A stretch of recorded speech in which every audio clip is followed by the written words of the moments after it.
Hello, howdy. Okay, it is day 9 of Relearning Atomic Habits by James Clear.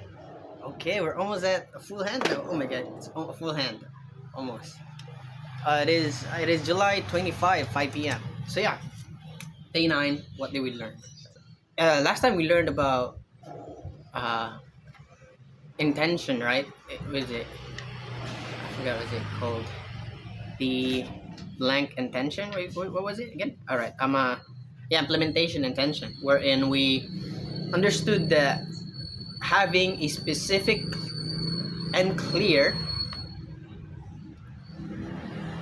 plan in your habits is actually very vital. Okay, so it's actually called implementation intentions with an S. So yeah, it's really crucial because vagueness is an enemy of action. So you have to get specific to increase the chance of making something happen. So in building your own habits, you build it in this format. I will do blank. I will do blank at time in location. So how does that look like? For example, you don't say, "Oh yeah, I'll definitely be voting this time." You'll say, "I'll vote do on Tuesday, the time at 5 p.m."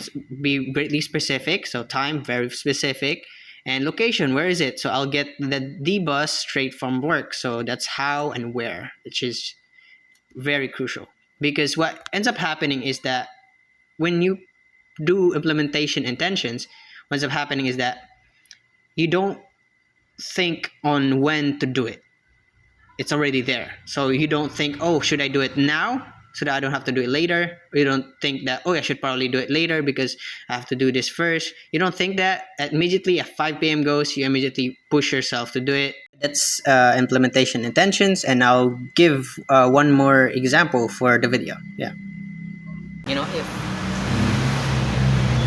if you want to start working out, you're gonna have to set a clear time and place. For example, in my state, I work out every Monday, Wednesday, Friday, 1 p.m. at home. So I'm gonna just at home because I'm trying to save money. So yeah, we're just gonna do calisthenics. So that's something that you can do as well. Implementation intention, wherein you put a time and place, right? It was our day 8, and we also understood something about habit stacking, wherein it's a modified form of implementation intention, wherein it's looks like this. It's after I do this habit, I will do this.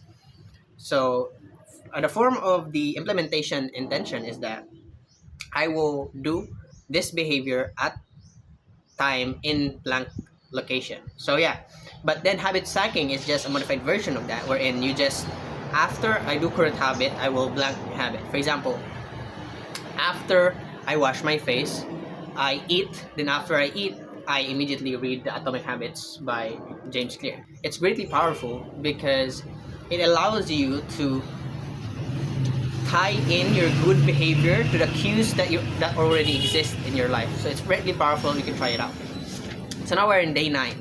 So yeah, in day 9 is greatly powerful still, bro. I really love this book. If you haven't read this, I greatly recommend you read Atomic Habits by James Clear. Greatly powerful, really beautiful book, and it includes.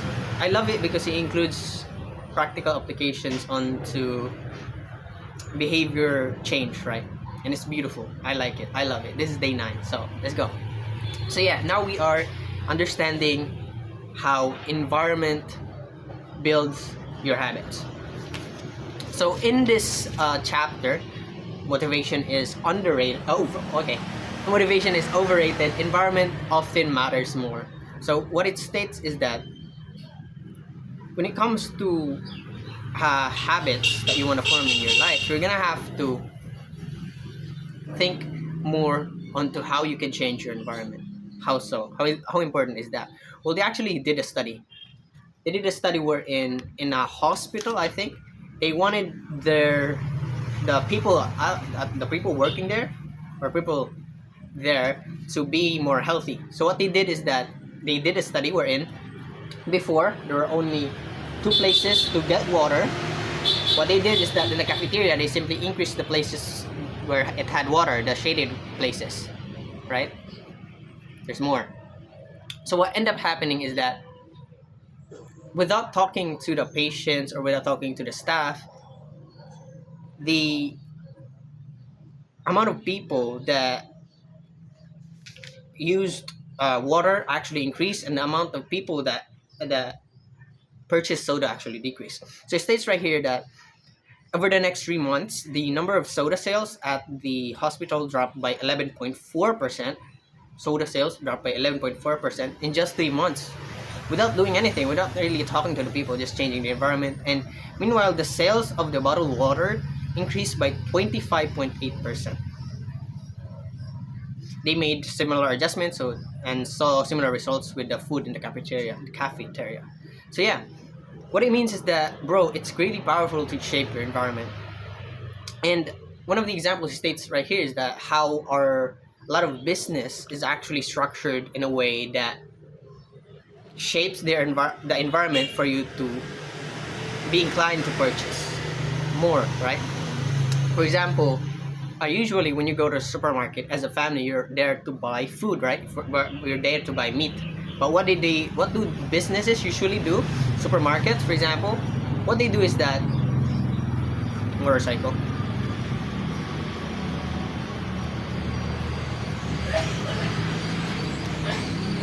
Okay, so what they do is that they put the essentials like you say milk and meat and fruits at the very back of the supermarket, so that you see more things at the front. And what ends up happening in our brain is that we actually create a need for the things that we see, right? Okay, hold up. I actually have something to add. So, motorcycles. It's alright, that's alright. So, yeah, what I have to add is that changing your environment is greatly powerful because it focuses on your perception of sight, which is your eyes basically. And why is that greatly powerful? Because of all human sensory abilities, vision is the most powerful.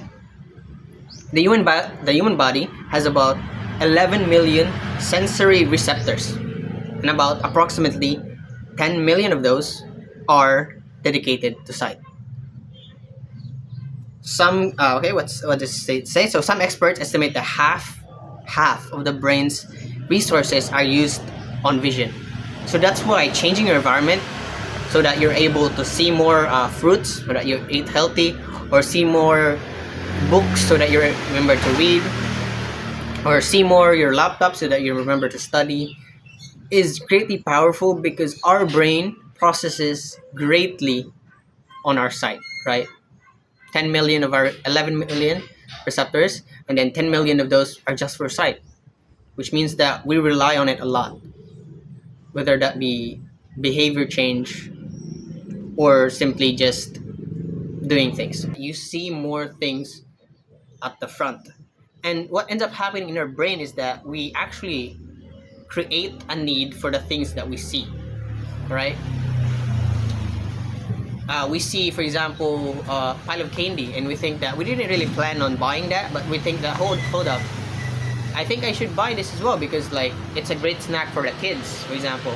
But then at the first place, you didn't actually need it. So that's the power of environment. It shapes a lot of it shapes oh, excuse me, I'm having a hard time. So your environment shapes your behavior by a lot because it provides cues into behaviors, right?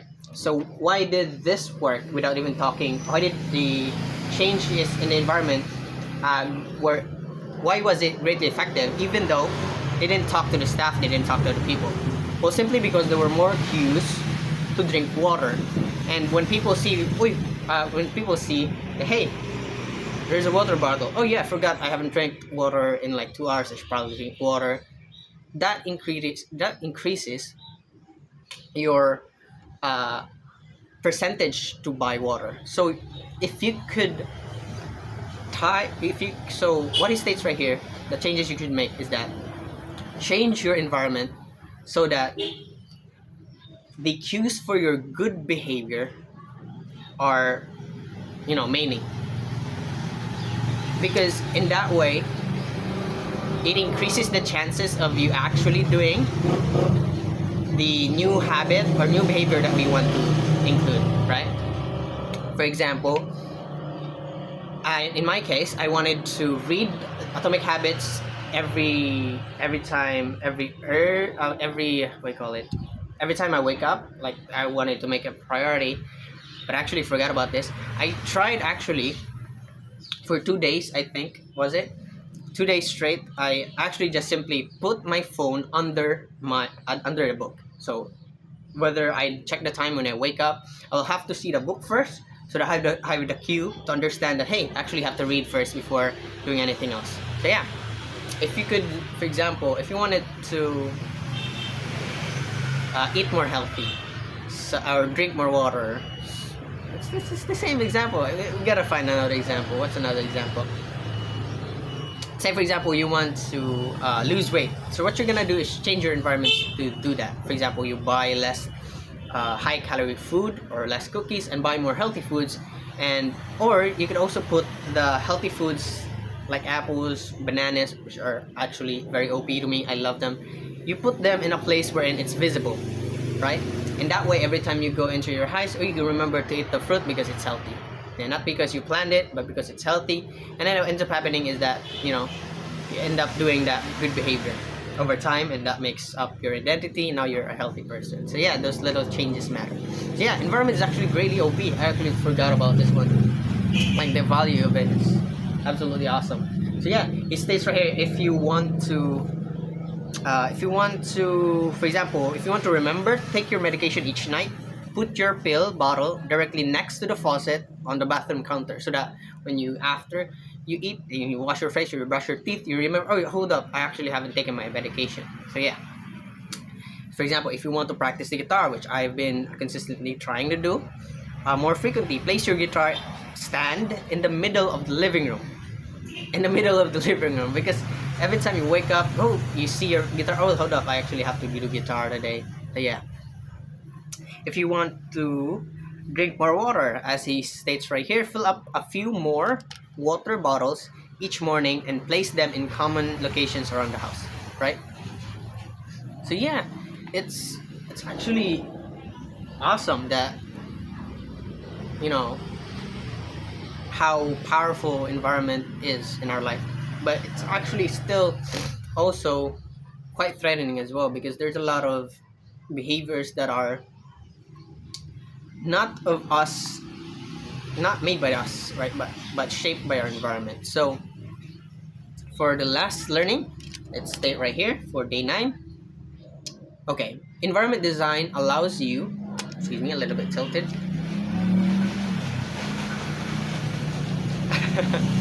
Okay, environment design allows you to take back control and become the architect of your life.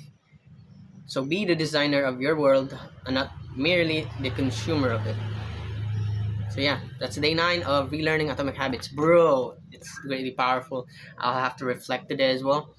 But yeah, I'll upload this video today because I got inspired by my friend, great guy. Even if you're watching this, inspiration, my dudes. So yeah, Relearning Atomic Habits. This is day 9. Atomic Habits by James here. You should read it. It's pretty powerful and skadoosh. I'm actually, like, I think 30%, 35 to 40% of the book by just reading it for 9 days straight. So yeah, it's working for me.